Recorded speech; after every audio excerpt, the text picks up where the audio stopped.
What's up guys, my name is Dolores and today I'm going to be showing you the very basics of Blender. Okay, so now that you're in your viewport, I want you to go ahead and go up to File, User Preferences, then I want you to go to Input and do Select with left click. Also, if you do not have a numpad, check on Emulate Numpad. Now, go over to Add-ons, go into the search bar and search 3D Nav. Go ahead and check 3D View 3D Navigation. Hit Save User Settings and exit out. Now, go into the description of this video and download the files that I have linked. I will be using the same exact files for ease of use for you guys and for myself. In the files, there are the tech suit models, the rig I will be using, the material setups, and the textures. I would like to thank RT3 Films for setting up the nodes for me, and once you have that, let's go ahead and continue. Now, I want you to hit A twice and make sure you have everything selected in your viewport. Hit delete and OK. Now that you have everything deleted, go ahead and go to File, Import, Wavefront OBJ. Go to wherever you save the file that you downloaded from the description to. Click on it. Go to Tech Suits and choose either the female or male Osiris tech suit. Import OBJ. Now you have the tech suit. Now I want you to go to File, Append, and in that same folder, so go back to the folder again, go to rig.blend, Object, Meta Rig, Append from library. Now that you have this, go ahead and hit A to deselect everything, select the tech suit, the rig, and hit Control P. Now I want you to hit with automatic weights. Now that you've done that, you can select just the rig, go down to where it says object mode and change it to pose mode. If you select the pelvis and move it around, the tech suit should move with it. Now that we have this, go to File, Import, Wavefront OBJ. Go ahead and go to Recruit, and depending on which one you chose, I chose the male, so I will choose Recruit Body Male. If you chose female, choose Recruit Body Female. Click Import OBJ. Again, go to File, Import, Wavefront OBJ. Now select the helmet and click Import OBJ. The helmet will not have smooth UVs, so click on the helmet. Go to Tools. If the Edit tab is not expanded, expand it, and click Smooth Shading. Do the same for the visor. Now that you have that ready, go ahead, select the armor, the visor, the helmet, and the rig. Now hit Control P with empty groups. Now, go ahead and hit 1 on your keyboard and hit 5. This will put you into orthographic view. Orthographic view is better for doing rigging because it allows you to see the model without a perspective clouding what you can see. Zoom in until the model is centered on your screen. Go ahead and click the armor and tab into edit mode. Click A to deselect everything and hit Z. Now that you're here, go ahead and go over here to this little vertex tab. Click on it, expand the list, change it to sort by name, and scroll to the top. Now that you're here, use L to select the entire chest. So you'll go ahead and select everything that you think should be part of the chest, as I am doing here. Make sure you get everything. In order to double check, just go ahead and hit G, move it around to the side, and then just right click to make it go back to where it was. Now select chest and click assign. Go ahead and hit H to hide. Come over to the shoulder. Go ahead and hit L to select the entire shoulder piece here. Scroll to where it says armor arm upper, L, click on it and click assign. Do the same thing on the other side. Go to armor arm upper R and assign.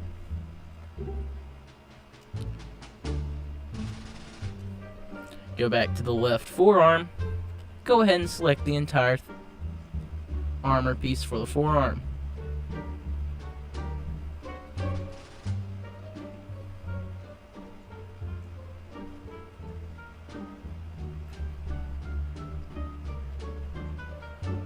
Once you have everything selected, hit G, move it to the side, and check to make sure there's nothing left. Right click to make it go back to where it was. Go to Armor Arm Lower L and click Assign. Do the same thing on the other side.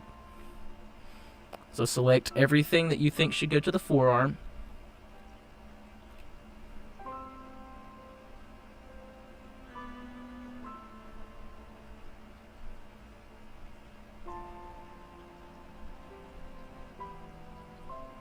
Hit G to move it to the side. Right click to move it back. Select Armor Arm Lower R. Click Assign and hide. Do the same for each hand.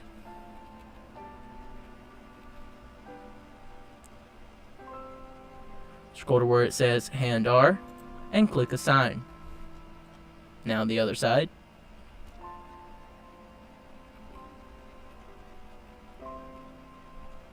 Hand L, Assign. Now I will select this back plate. Not this one, just the back plate. Go to where it says Pelvis and click Assign. I will select this. Go to where it says Lower Spine and click Assign. Go down to the thighs. Go ahead and select this. Go to where it says Armor Leg Upper L and click Assign. Go ahead and select this. Go to where it says Armor Leg Upper R and hit Assign. You can go ahead and hide it. Move down to the shins, zoom out if you need to. Select this object. Go to Armor Leg Lower L and click Assign.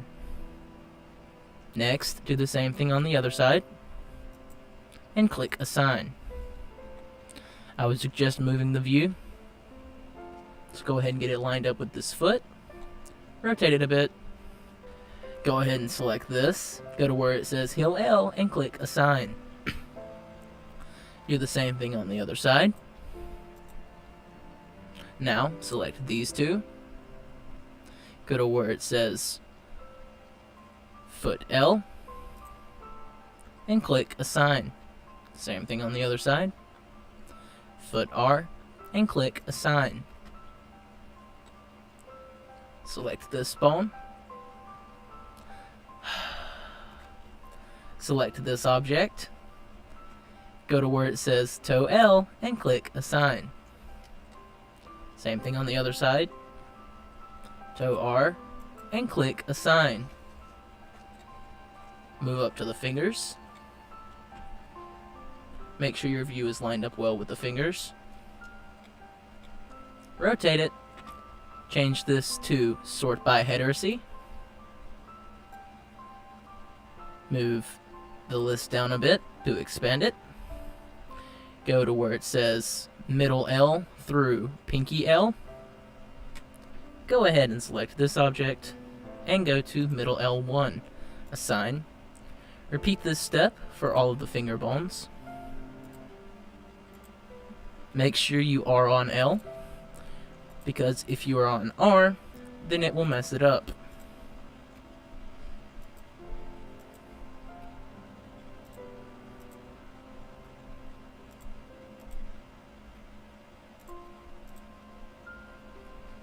Once you're done with this hand, go over to the other hand,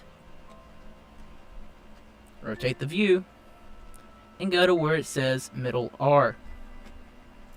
Repeat the same thing you did on the other side, selecting each piece of the armor and assigning it to the corresponding bone.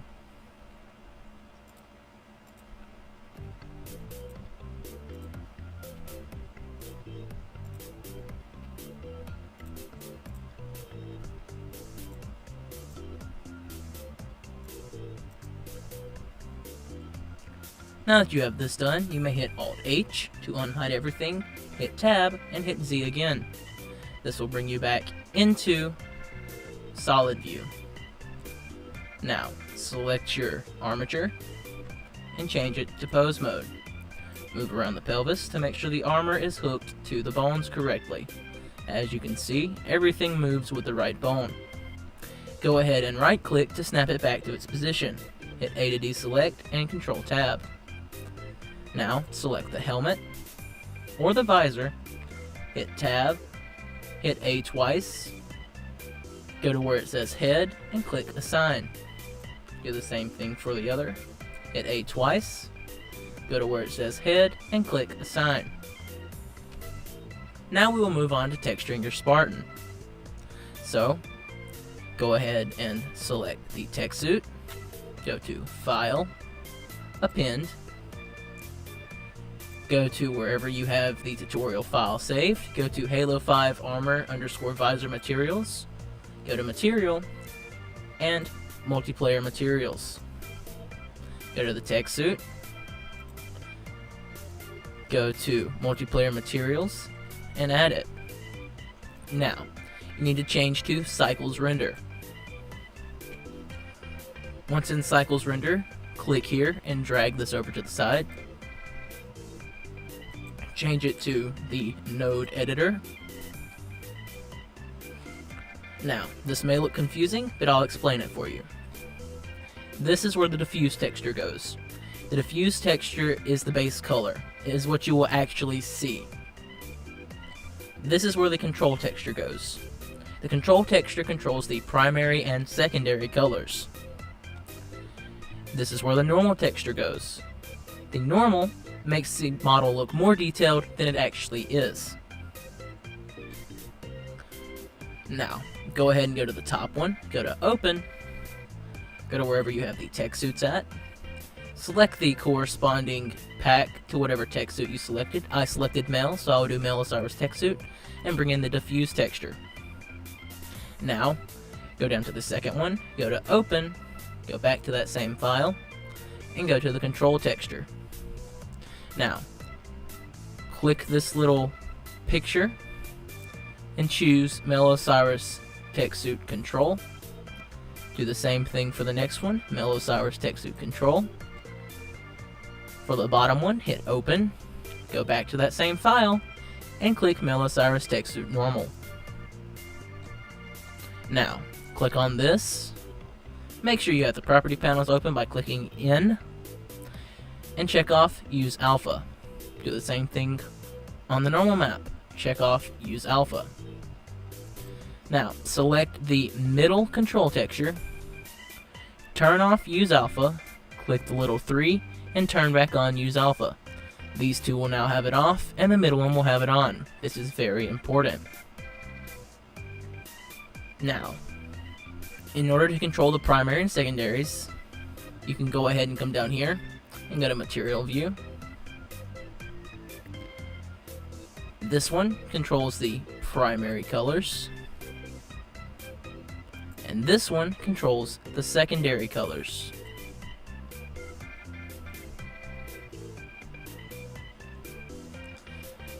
Now that you have that, select the armor, click this little browse material to be linked, go to Multiplayer Materials, click the 2, and change it to Armor Material. Once you have that, go ahead and click Open, go to Recruit, Recruit Default, Recruit Body Diffuse. Go to the second one, Open, Recruit Default, Recruit Body Control. Go to the bottom one, Open, Recruit Default, Recruit Body Normal. For each of these, go ahead and select the Recruit Body Control.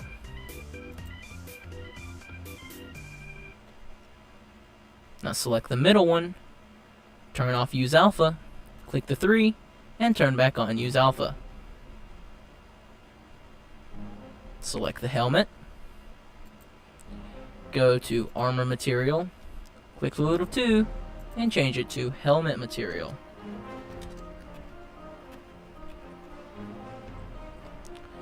Click Open, go back to Recruit Default, and do Recruit Helmet Diffuse. Go to the second one, Recruit Default, and Recruit Helmet Control. Go to the bottom one, Open, Recruit Default, Recruit Helmet Normal.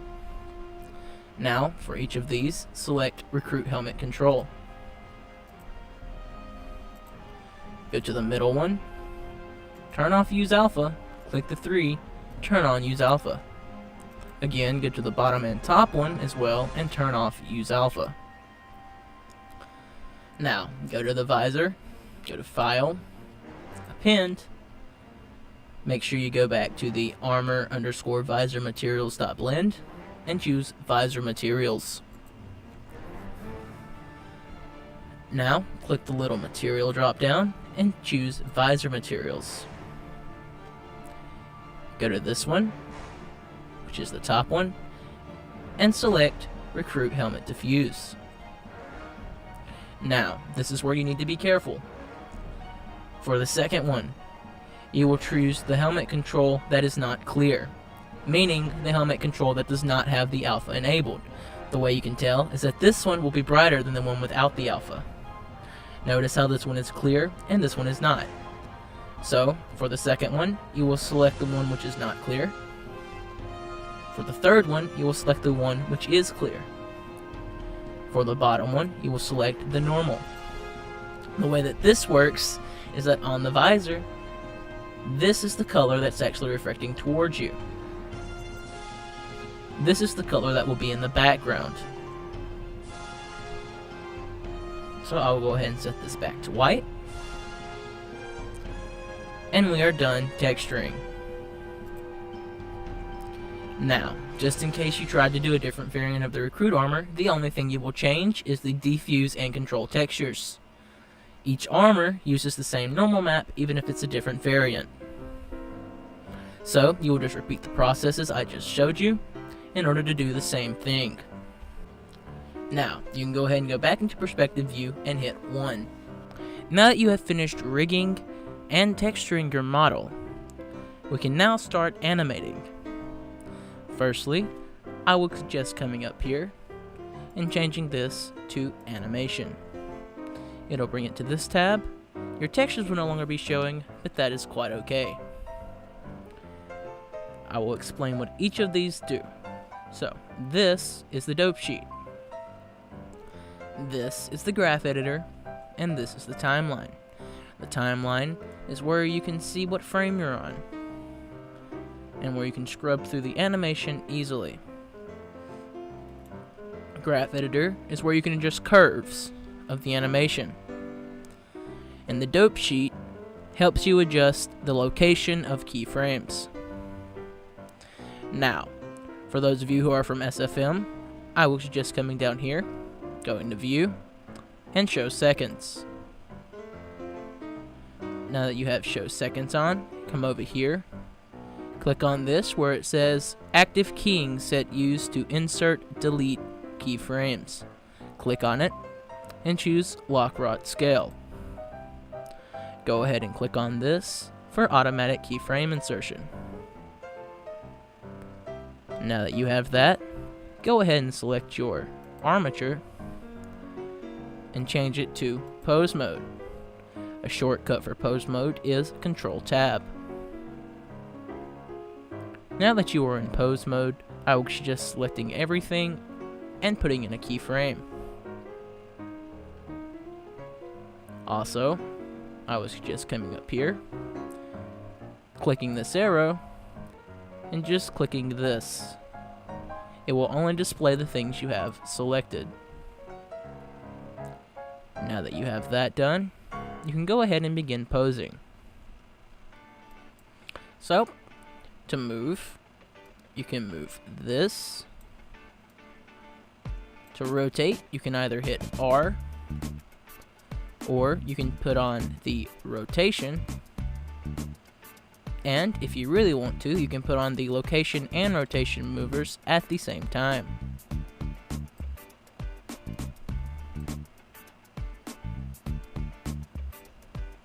I find it easier just to have the movement on, and rotate with R. To move it without having to hit the arrows, hit G and move your mouse around.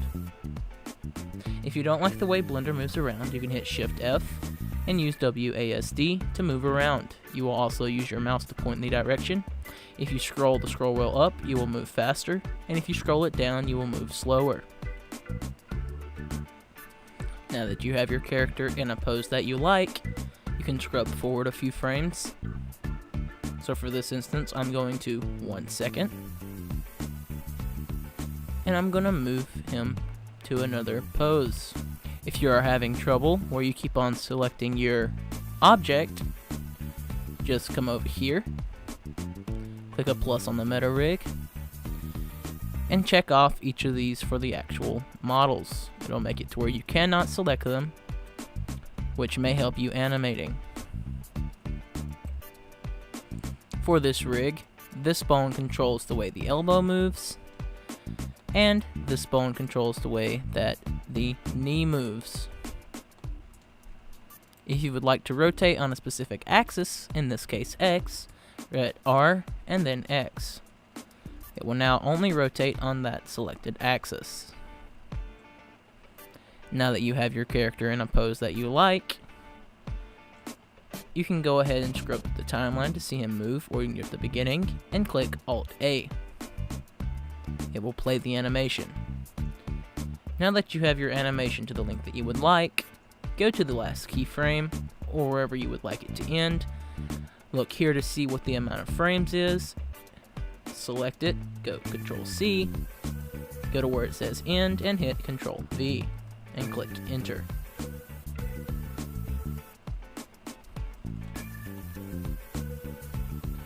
Now, go back into Object Mode, go to Add, Camera.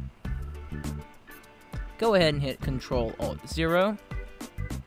You can zoom in, and now click Shift F. It will allow you to move the camera around a lot easier. So, I'm just going to go to the first frame, and then the last frame. And now I have an animation with the camera. So, if we were to switch to rendered mode, you will see that the scene is very dark. Now, you can go ahead and go back to default view. And as you can see, it is back into the material preview. You can go ahead and turn off auto keying when doing lights. Go to Add, Lamp, Point Lamp. Now that you have your point lamp, move it around. I'm going to duplicate this, so I'm going to hit Shift D, duplicate it, and move it. Again, I'm going to hit Shift D, duplicate it, and move it. I'm going to select this light, and here's where you control the brightness and the color. I'm going to set my brightness to 200, and my color to a reddish glow. I'm going to go to this one, set my brightness to 200, and a bluish glow. Set this up however you would like, as it is your scene, and it is how you are setting it up. For this back one, I'm going to set it to 1000. Now, I'm going to go back to the camera view, and I'm going to set it back to rendered view.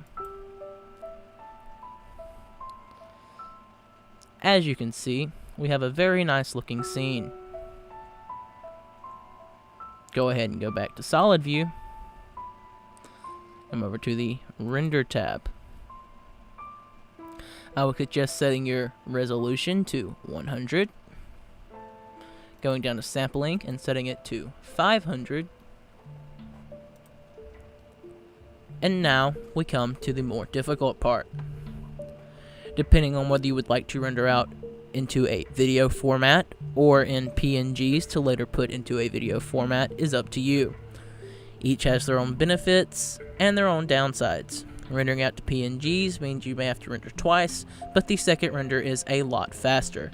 Rendering out to a video is quicker, but it can cause issues, and if there is an issue in the render, you will have to re-render it. For the sake of the video, I'm just going to select H.264, go to Encoding, Make sure the format is AVI, the codec is H.264. I'm not going to change any of this. If you have audio, go ahead and select AAC and leave this alone. Select your output folder and click accept. Now you would click render animation. If you just want to render out this still frame, come down here, change it to PNG, click RGBA, color depth 16, compression 100, and then you would click render. If you would like to render out the animation into an image sequence, you would do the same thing, except you would click render animation. Now, let's say you have an image sequence, but you don't know what to do. Once you have your image sequence done, you would come to the video editing. Once you're in video editing, go to add, image, you go to wherever you saved it at. Go ahead and hit A to select all. They will all be highlighted orange when you have them selected, and go to add image strip.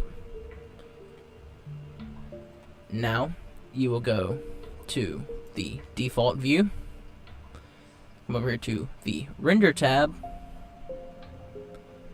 go down to where it says post-processing, and make sure that sequencer is checked. Now you will change this to H.264, do the same as I said a while ago. Make sure you have format AVI and codec H.264, and go to render animation. You will notice that this time it's going by a lot faster because it's only rendering what you have in the image sequence. Once you've done that, you can either A, open the video, or B, hit spacebar, type in play rend, and go ahead and click play rendered animation.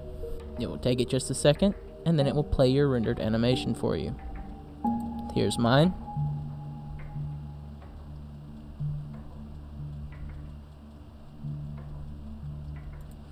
And now you're done. That's everything you need to know to start with Blender and Halo 5 models. If you have any other questions, ask me on Discord through DMs. I hope you guys enjoy this, and I hope to see you in a future video.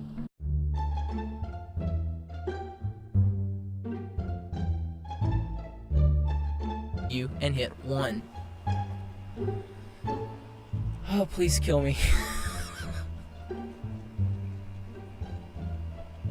I just explained importing, rigging, and appending, and doing the textures all at one time. Oh my goodness. Oh man. No, I gotta show him how to animate now. And then I gotta show him how to set up lights. And then I gotta show him how to render.